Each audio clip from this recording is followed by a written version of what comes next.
भनेको चाहिँ नि 21 फागुनमा चाहिँ चुनाव गराइदिने, निष्पक्ष एकदम ढाल्दी रहित एकदम निर्भीक रूपले चाहिँ नि स्वच्छ तरिकाले चाहिँ नि एउटा भयरहित वातावरणमा चुनाव गरिदिने।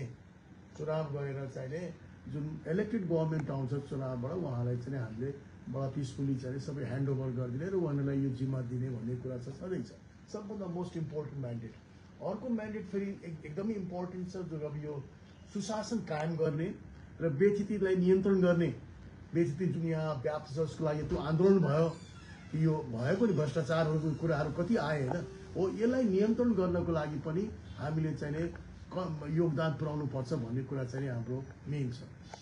यति हुँदाहुँदै पनि हामी के भनिरहेछौँ भने अस्ति मात्र हाम्रो मन्त्री परिषदमा कुरा हो, सम्माननीय प्रधानमन्त्रीज्यू चाहिँ कुरा हो हाम्रो कि हामीले यो 6 महिनाको कालमा यो मेन म्यान्डेट भए तापनि हामीले पनि हाम्रा सम्बन्धित मन्त्रालय सम्बन्धित निकायहरूमा के यस्तो किसिमको कार्यहरू गर्नु पर्यो, कम्तीमा अब थाल्ने गर्नु पर्यो, नयाँ प्रयास नयाँ सिस्टम बसाल्ने प्रयास गर्नु पर्यो, जसले गर्दाखेरि चाहिँ आउने दिनहरूमा पनि त्यसले एउटा राम्रो किसिमको एउटा गाइडलाइन पथ प्रदर्शकको रूपमा त्यो रहोस्।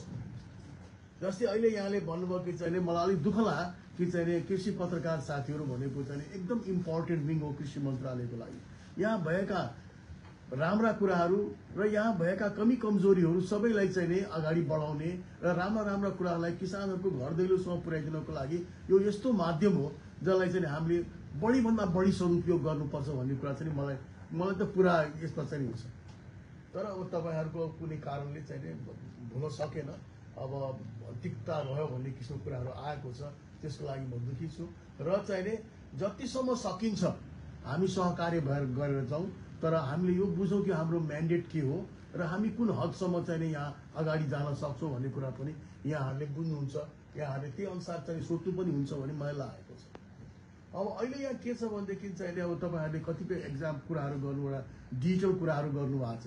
भाइले एकदम राम्रो कुरा गर्नुभयो कि एउटा कुनै सिस्टम यहाँ इस्ट्याब्लिस भएको छ कुनै प्रोजेक्ट अन्तर्गत, जो चाहिँ प्रोजेक्ट क्लोज अप भइहुँदाखेरि त्यतिकै थन्केर बसेको छ, युटिलाइजेसनमा आएको छैन। म यस कुरालाई विशेष ध्यान दिएर म बुझ्ने प्रयास गर्छु। म अहिले पनि हो र 6 गते हाम्रो शपथ ग्रहण भएको हो र आज चाहिँ कति 22 गते हो आज, होइन 21 गते हो, 22 गते हो आज, र बिचमा छुट्टी पनि भयो र यो बिचमा फेरि यो अर्को क्यालामिटी जुन यो विपदले गर्दाखेरि पनि हामी सबैको एटेन्सन चाहिने हो नि। अब एक्चुअल उसमा जान सकेको छैन। त्यही पनि अहिले म के भनिरहेको छु भनेदेखि चाहिँ यो पिरियडमा चाहिँ मैले यो सबै कुरो बुझ्ने प्रयासहरू गरिरहेको छु। भर्खर मात्र अहिले चाहिँ अब तपाईँहरूको जानकारी मात्रै गराइदिउँ कि अब अहिले भर्खर आज मात्रै यहाँ आउनुभयो